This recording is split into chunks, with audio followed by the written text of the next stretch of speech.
Congratulations ভাইয়া, তোমার মেয়ে 7 দিন আগেই চলে আসছে। খুব ভালো কাজ করেছো। তুমি এসেছো, এখন বাড়িটা বিয়ে বাড়ি মনে হবে। শোন, এই বাড়িকে মাতিয়ে রাখার দায়িত্ব কিন্তু তোদের। যা যা প্ল্যান করার সব তোর করে ফেল। কোনো চিন্তা করার দরকার নেই চাচ্চু, আমি চলে আসছি মানে এই বিয়ে বাড়ির সব দায়িত্ব আমার। কিভাবে মজা করতে হয় শুধু আমার উপর দায়িত্ব ছেড়ে দাও। চলো ভিতরে চলো। হ্যাঁ ভাইয়া, তৈরি থেকো কিন্তু।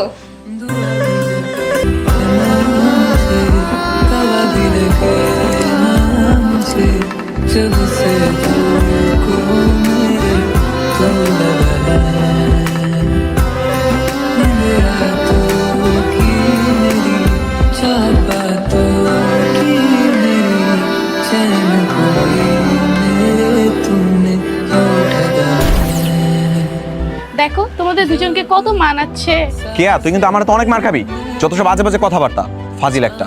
এই কিয়া, চুপ কর, একটা থাপ্পড় দিব। উল্টাপাল্টা কথা বলছিস কেন? আর এখনো পড়ে পড়ে ঘুমোচ্ছে। আই হাই রে। ভাইয়া উঠো, ভাইয়া চা নিয়ে আসছি, উঠো। কি ব্যাপার, এত সকালবেলা তুমি এখানে? আরে সকাল মানে কয়টা বাজে তোমার খেয়াল আছে? আজ বাদে কাল তোমার বিয়ে, কত কাজ আছে বিয়ে বাড়িতে। ওঠো ওঠো ওঠো ওঠো। কি কাজ? কি কাজ মানে? বিয়ে বাড়িতে শত শত কাজ থাকে। তুমি ইভেন্ট প্ল্যানারকে ফোন দাও, চাচার সাথে বসে বাজারের লিস্টটা করে ফেলো। তারপর তুমি তো শপিং করবা, তোমার শপিং, বউয়ের শপিং, কি কি কেনাকাটা করতে হবে এগুলোকে আমরা জানি। তোমাকেই তো বসে প্ল্যানটা দিতে হবে, তাই না? আর আমরা মানে কি? আর কে যাবে? আমি আর তিন্নি আপু। তিনি যাবে আমাদের সাথে? আমি বলে 100% যাবে, আর যদি নাও যেতে চায় জোর করে নিয়ে যাব। আচ্ছা ঠিক আছে, তাহলে তাড়াতাড়ি তৈরি হয়ে নে। ঠিক আছে। তোর হাতের চা ভালো না হয়ে পারে রে মা। আচ্ছা তোমার শরীরে এখন কেমন? প্রেশার কি কমেছে না বেড়েছে? আমার মার হাতের ওষুধ খেয়েছি, ও প্রেশার থাকে, ভেঙে গেছে। আচ্ছা হয়েছে, চাটা শেষ করো। হ্যাঁ। চলে আসছি। কি ব্যাপার, তোমাদের নিচে নামতে এত সময় লাগে? আসো তাড়াতাড়ি গাড়িতে ওঠো। হ্যাঁ ওয়েট ওয়েট ওয়েট, তোমরা দুজন একটু দাঁড়াও তো। আসলে এটা কোইন্সিডেন্টও না, আবার তোমরা কেউ কাউকে দেখোনি। এটা হচ্ছে তোমাদের মনের মিল। তোমাদের ইচ্ছার মধ্যে একটা অজানা মিল আছে। সবসময় পাকা কথা না, মনের মিল দেখাইতে আসছো। ওই তো চলে আসছে। ও আচ্ছা, এটা তোমার গার্লফ্রেন্ড? এমন কি হলো যে ওদের কাছ থেকে আলাদা করে ডাকলে? ওর সাথে না তোমার বিয়ে ফিক্সড হয়েছিল, তুমি ওকে নিয়ে এখানে এসেছো। ওকে নিয়ে ঘুরতে খুব ভালো লাগতেছে, তাই না? আরে কি বলছো তুমি এগুলো? ও আমার কাজিন, আমাদের সাথে শপিং এ আসছে, না করা যায় নাকি? বুঝেছি। আমরা যদি এরকম ভাবে দূরে দাঁড়িয়ে থাকি তাহলে কিন্তু ওরা মাইন্ড করবে। চলো ওখানে। চলো। করেছে তিনি, সেই করেছে। তুমি কি ওই মেয়ের প্রেমে টেমে পড়লা নাকি? আরে ধুর, উল্টাপাল্টা কথা বলছো কেন? ও প্রেমে পড়ার মতো কোনো মেয়ে হলো? কোথায় তুমি আর কোথায় ও? তুমি হচ্ছে আমার পূর্ণিমার চাঁদ, আর ও হচ্ছে আমাবস্যা। তা না হলে কি আমি ওর সাথে আমার হওয়া বিয়েটা ভেঙে দিয়ে তোমার কথা বাসায় জানাতাম?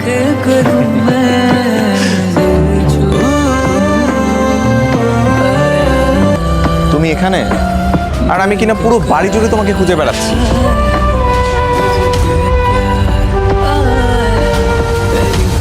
আচ্ছা সরি তো, আমি ওই কথাটা শুধুমাত্র ওর মন রক্ষা করার জন্য বলেছিলাম।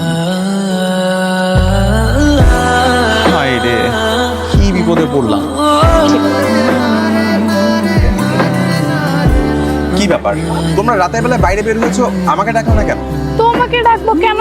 আপু তোমার উপর রাগ করেছে। তোমার আমাদের সাথে কোনো কাজ নেই, তুমি এখান থেকে চলে যাও। তুমি তোমার পূর্ণিমার চাঁদের কাছে যাও। আমার বাসার চাঁদের কাছে তোমার কি? এইসব কথাগুলো ওকে বলে দিচ্ছে? বলবে না? আচ্ছা ঠিক আছে তো, আমি সরি। তিন্নি চলো। আপু আবার কোথায় যাবে এখন? তিন্নি আর আমি এখন ছাদে যাবো, আমরা ডান্স প্র্যাকটিস করবো। তিনি আমাকে নাচ শেখাবে। কেয়া, ওনাকে বলে দাও আমি কাউকে নাচ শেখাতে পারবো না। ওনার যদি নাচ শেখাটা এতই জরুরি হয়ে থাকে তাহলে যেন উনি ওনার পূর্ণিমার চাঁদকে ডেকে নিয়ে আসেন। দেখো, তোমার এত রাগ কিন্তু আমার সহ্য হচ্ছে না। আমি যদি খেপে যাই তাহলে যে কি হতে পারে তুমি কিন্তু সেটা কল্পনাও করতে পারবা না। একদম সাইজ করে ফেলবো। কেন, কি করবে তুমি? ফাতেমার সাথে হওয়া বিয়েটা ভেঙে দিব, আর তারপর ওকে বিয়ে করবো, আর এরপর দেখবো কত রাগ করে থাকতে পারে ও। কি দেখেছো আমার রাগের লেভেল? আমি এখন ওই বিয়েটা ভেঙে দিয়ে তোমাকেই বিয়ে করবো। আপনি বললেন আর হয়ে গেল? আপনাকে বিয়ে করবো না, আমি রাজি না, আমার বাবা মাও রাজি হবে না, বিয়ে হবে কেমন? আপনি কি পেয়েছেন আমাকে? যখন মন চাইবে বিয়ে ভেঙে দিবেন, আবার যখন মন চাইবে বিয়ে করতে চাইবেন, আবার ভাঙবেন, আবার করতে চাইবেন। ফাজলামি, আমি কি খেলার পুতুল নাকি? হ্যাঁ, আপনি প্রেমিকাকে বলবেন তুমি হলে পূর্ণিমার চাঁদ আর আমি হলাম আমাবস্যা, এখন সে আমাবস্যাকে বিয়ে করতে আসছেন কেন? আচ্ছা তাই, তাহলে ওই মেয়েকে এক্ষুনি ফোন দাও, আর ফোন দিয়ে বলো সেদিন আমি তোমাকে যা বলেছিলাম সব মিথ্যা, তোমাকে সান্ত্বনা দেওয়ার জন্য বলেছিলাম। এক্ষুনি আমার সামনে বলবা। ঠিক আছে, আমি এখনই বলছি। হ্যালো ফাতেমা, আমি না সত্যিই সরি, সেদিন তোমাকে পাহাড়ে গিয়ে মিথ্যা কথা বলেছিলাম। আসলে তিনি কোনো আমাবস্যা না, তো ও হচ্ছে আমার জীবনের প্রকৃত পূর্ণিমার চাঁদ, তুমি হচ্ছে আমাবস্যা। রাখি, হ্যাঁ, বাই। আর সারা জীবন তোমার একটাই কাজ, সেটা হলো আমার রাগ। খোদা, কেন যে আমি এই কাজটা করতে গেছিলাম? ধ্যাৎ, আমি কি বুঝি এরকমটা করতে গেছি?